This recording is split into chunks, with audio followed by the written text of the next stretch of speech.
오늘 함께할 두 분을 소개합니다. 김필성, 서정욱 변호사 자리했습니다. 어서 오십시오. 네, 안녕하십니까.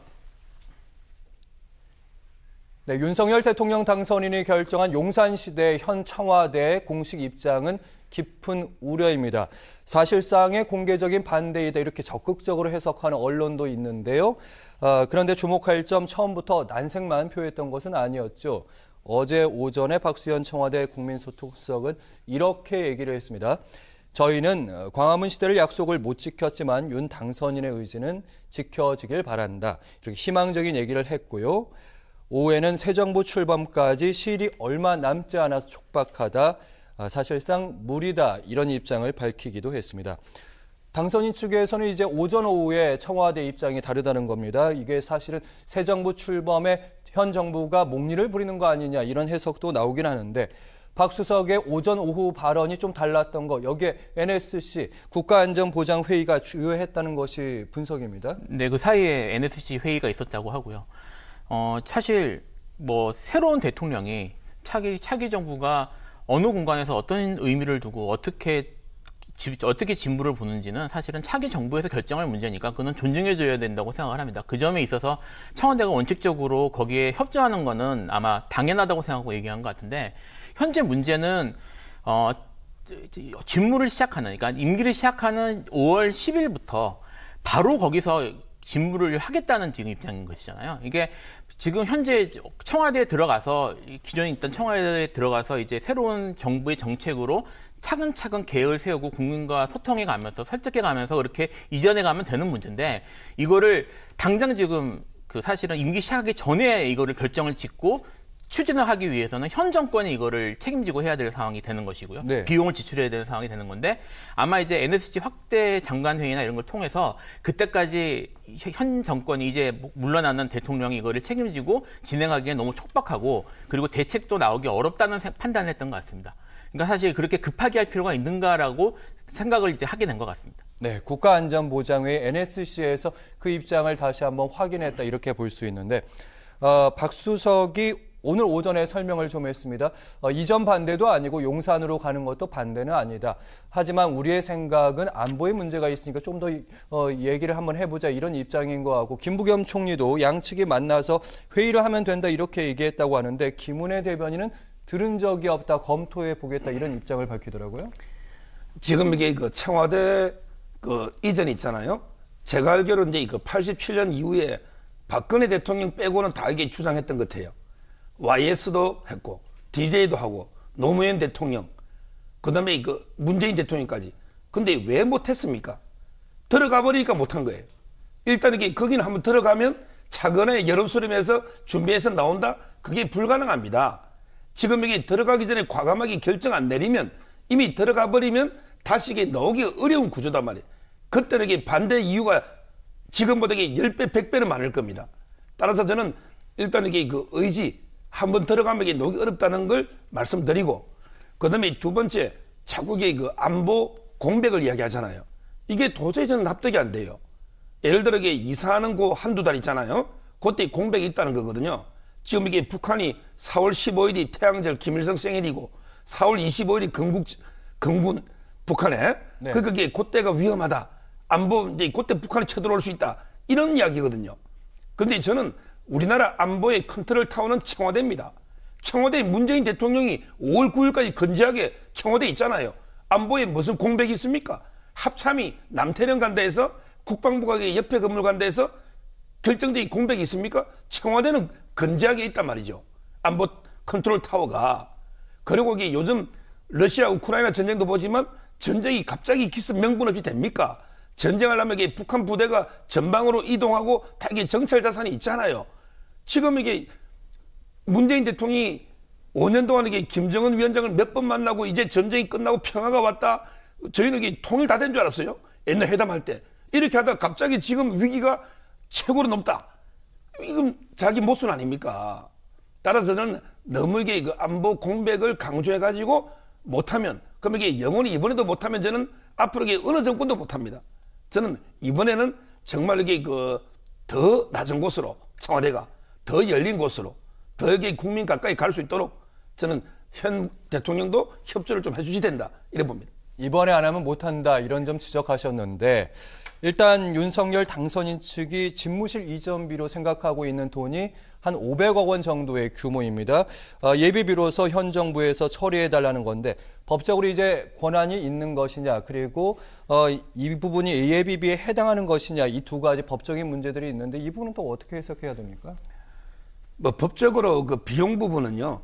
자꾸 이게 너무 이게 1조까지 이거는 이게 과잉 계산된 거고 뭐 제가 봐도 이게 500억은 더 들 수 있어요. 500억은 이게 순수하게 이사가는 비용이고 아무래도 이게 또 신축 하다 보면 한 1, 2천억은 더 들 수가 있는데 그게 그 비용 계산할 때 또 수익도 생각해 봐야 되잖아요. 청와대가 7만 평입니다. 청와대 7만 평을 국민에게 되돌려줘서 그게 국립공원이 돼가지고 하면 그로부터 이게 얻는 이익도 있을 거 아니에요. 어떻게 또 들어가는 비용만 뗄 수도 없고 우리가 수익도 생각해 봐야 된다. 이런 데 그 생각이 드는 거고요. 따라서 이제 그 비용은 뭐 조금 더 들 수 있지만 1조까지는 저는 과잉됐다. 이런 생각이 들고 그 다음에 그 인수위 법이 있잖아요. 과연 이게 법에 근거가 있는가? 제가 이제 그 대통령 인수위법을 전문을 다 찾아보니 17개 조항이 있는데 거기 뭐 집무실을 이전하는 비용이잖아. 이전에 대해서 전혀 언급이 없어요. 그럼 이게 법에 없다고 해서 못합니까? 법에 오히려 안 된다. 이거는 못한다고 있으면 못하겠지만 저는 이 법의 규정이 흠결되어 있다 해서 못하는 게 아니고 법에는 최소한만 17개 조문이 있는 거예요. 따라서 이게 법을 떠나서 얼마든지 정치적으로 집무실 이전은 결단으로 정치적 결단할 수 있는 거지 법에 근거가 없기 때문에 뭐 요구 못한다. 이거는 저는 아니라 이래 봅니다.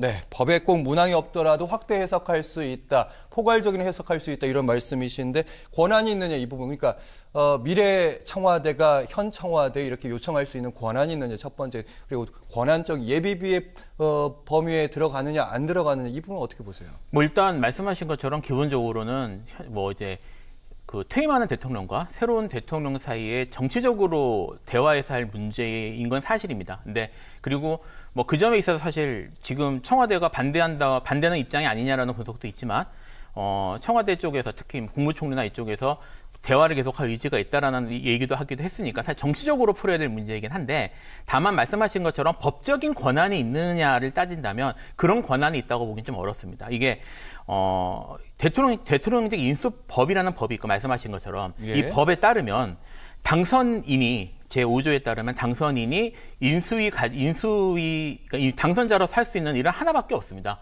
국무총리 및 국무위원을 미리 지명을 해서 인사청문회나 이런 것들을 진행하는 그런 것들이 기본 업무고요. 인수위의 업무는 7조에 규정이 되어 있는데 정부의 조직 기능 및 예산 현황을 파악하고 그 다음에 새 정부의 정책 기조를 설정하기 위한 준비 그 다음에 대통령의 취임 행사 등 관련 업무, 그러니까 취임을 하기 위한 그런 행사들 같은 게 있을 테니까요. 그런 관련 업무들을 하고, 그 다음에 이제 말씀드렸던 것처럼 당선인이 국무총리와 국무위원 후보자를 지명을 하면 인사 검증이나 이런 것들을 해야 되니까 그런 것들을 진행하는 것, 뭐 이런 것들에 관련된 일들을 하는 것이거든요.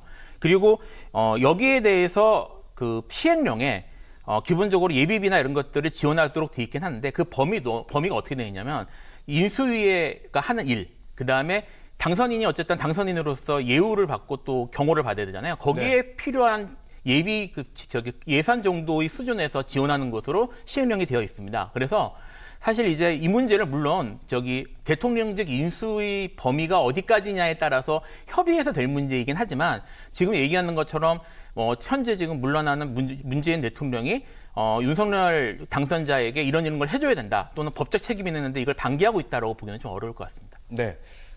지금 윤 당선인 쪽에서는 청와대에서는 하루도 일하지 않겠다 이런 입장을 밝히고 있습니다.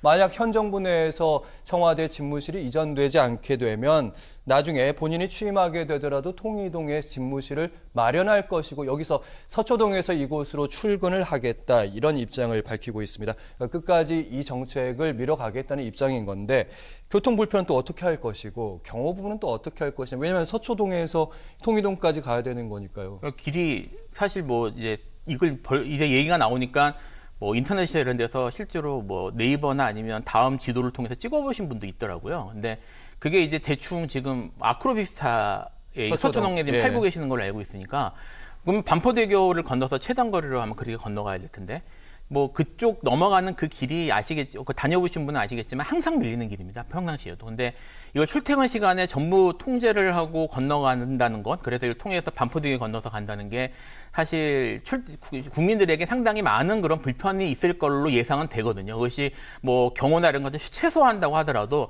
어찌되었든 그냥 일반 차량처럼 갈 수는 없는 사건이니까 이제 그런 걱정들이 있고, 그 다음에 이제 대통령 경호 문제는 사실 안보하고도 직결된 되게 중요한 문제인데, 지금 있는 그 사무실이 어떤 곳인지는 저도 가보지는 못해서 잘은 모르겠습니다만, 적어도 정부 요인, 특히 대통령에 해당되는 그런 중요한 인물들을 경호하기에 충분한 곳인지, 그 다음에 이제 대통령이 취임을 해서 일을 하게 되면 어쨌든 비서실이 돌아가야 되고 관련 업무들이 이렇게 돌아가야 될 텐데요.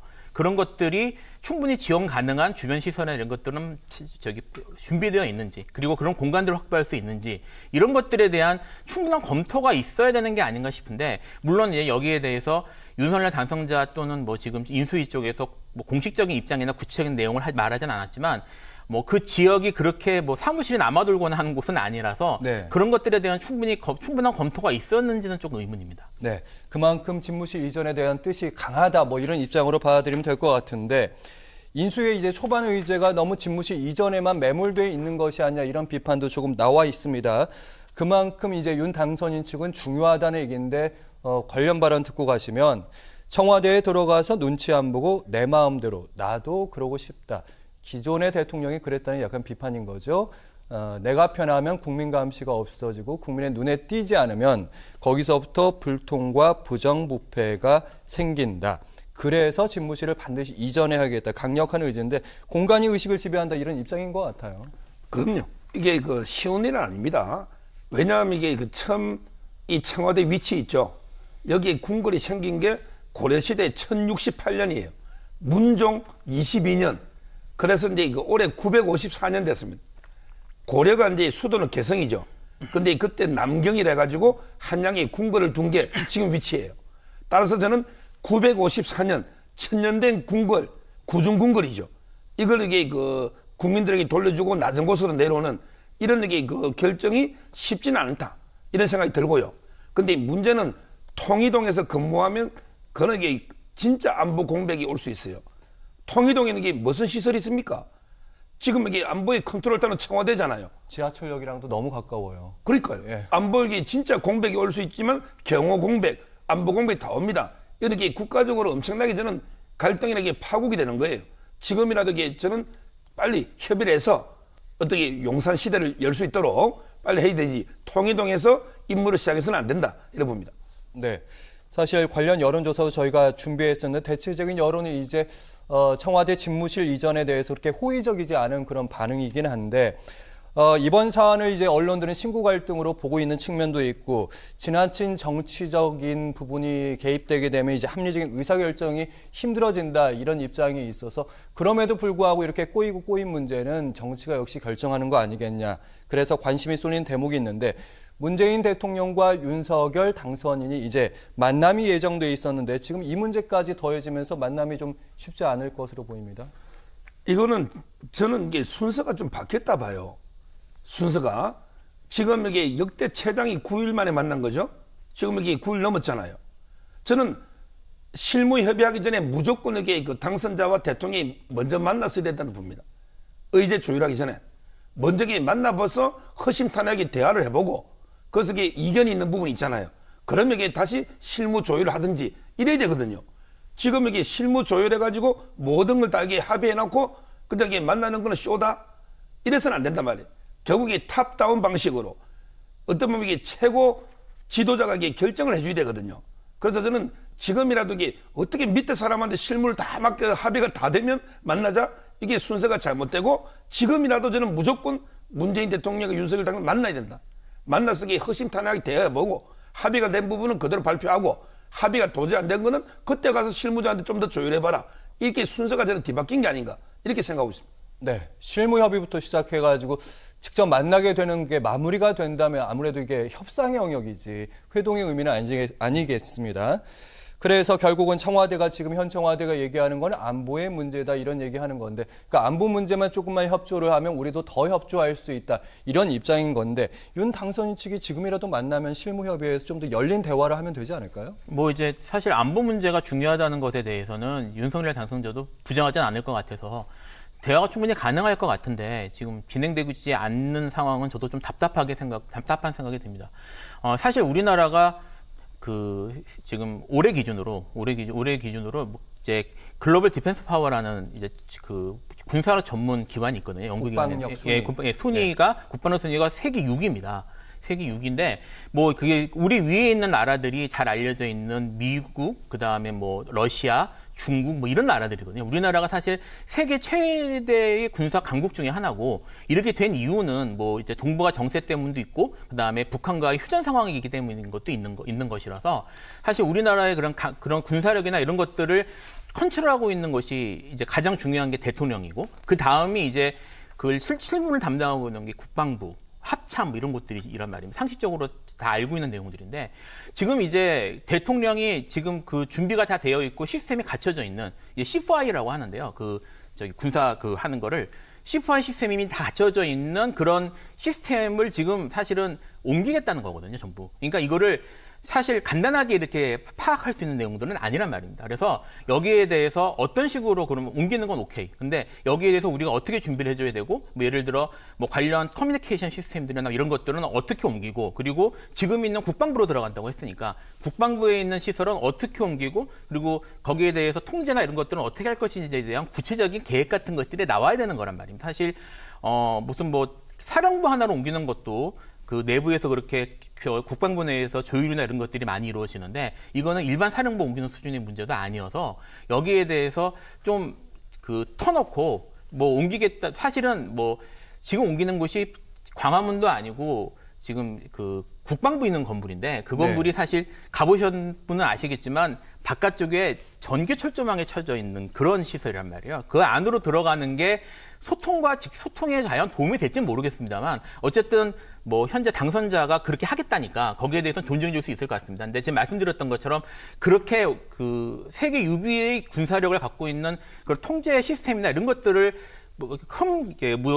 안보 공백 없이 옮기는 것들은 쉬운 문제가 아니기 때문에 거기에 대해서는 양쪽 다 좀 터놓고 진지하게 좀 세부적인 일정을 조율해가면서 여유롭게 하는 게 맞지 않을까 뭐 이런 생각이 듭니다. 네, 김필성 변호사께 저희가 마지막으로 추가 질문을 다른 걸 한번 드려보면 지금 윤석열 당선인 측이 490억 원 정도 들어간다. 청와대 이전하는 비용만 해서 그런 얘기를 밝히고 있는데 여기에 대해서 500억 원이 넘게 되면 예비 타당성 조사를 받아야 되기 때문에 490억 원 정도로 한 것이다. 그 얘기가 있고 그리고 나머지 뭐 국방부 청사 이전하는데 한 1,200억 든다는 얘기도 있고 추가적인 비용이 들 텐데 그게 사실은 다 법 조항에 마련되어 있는 것이 아니라서 현 정부 청와대에서 가능한 일인 겁니다. 현 정부 청와대에서 사실은 뭐 어쨌든 지금 임기가 시작하기 전에 진행이 되면 현 정부에서 지출하는 것밖에 될 수는 없을 겁니다. 하지만 지금 이제 임기가 며칠 남지 않은 대통령이 그렇게 중요한 것들에 대해서 거액의 비용이나 이런 것들을 자기의 정책 책임으로 지출하는 것은 사실 적절하지 않아 보이거든요. 어쨌든 이거는 새로 취임하는 새로운 대통령의 정책이고 대통령이 생각하는 국정 방향입니다. 그러니까 국정 방향에 대한 책임을 보인다는 측면에서도 이거를 현 대통령에게 사실 지금 뭐 1,000억 말씀하셨지만 그 이상이 될 가능성이 높거든요. 왜냐하면 아까 말씀드렸던 것처럼 단순히 이삿짐 센터에서 이삿짐 옮기는 문제가 아니기 때문에 그런 컨트롤 타워 같은 걸 다 옮겨야 되는 문제라서 그래서 여기에 대해서 지금 이 비용을 현 정부가 다 책임지고 거기에 대해서 예비비까지 결의해서 지출하고 이런 것들을 하라고 하는 거는 상당히 정치적으로도 적절하지 않아 보입니다. 네, 서정욱 변호사님. 단순히 이제 500억 정도만 드는 게 아니라 여러 가지 추가적으로 드는 돈이 최소한 뭐 짧게 잡아서는 1,200억부터 시작해서 어느 정도 액수가 필요할 거다 이런 얘기인데 작년에 예산안을 짠 게 있지 않습니까? 그 예산안에는 없는 거잖아요. 물론 이게 없죠. 그래서 이게 예비비가 되는 거고요. 지금 이게 뭐 예비 타당성 예타 면제에서 이게 몇 조씩 지방에 나눠준 게 지금 현 정권에서 몇 번입니까? 지금 이게 이사하는데 예비 타당성 뭐 이렇게 따지는 것도 문제고요. 그다음에 두 번째는 이게 자꾸 비용을 하는데 들어가는 이게 비용만 생각하지만 얻는 효과 모든 게 비용하고 수익을 서로 이게 형량을 해봐야 되잖아요. 아까처럼 이게 청와대 7만 평을 이렇게 국민에게 돌려준다. 개방해서. 이 효과가 이 비용하고 비교를 해보십시오. 효과가 훨씬 이게 저는 천문학적으로 크다. 이런 데 그 생각 들고요. 마지막으로 이제 그 현 정권이 비용 지출하는 게 부담이 된다. 이게 공약은 차기 정권인데 돈은 이게 짓고 났는데 근데 그거는 국민들이 다 이게 차기 정권의 일이라고 생각하거든요.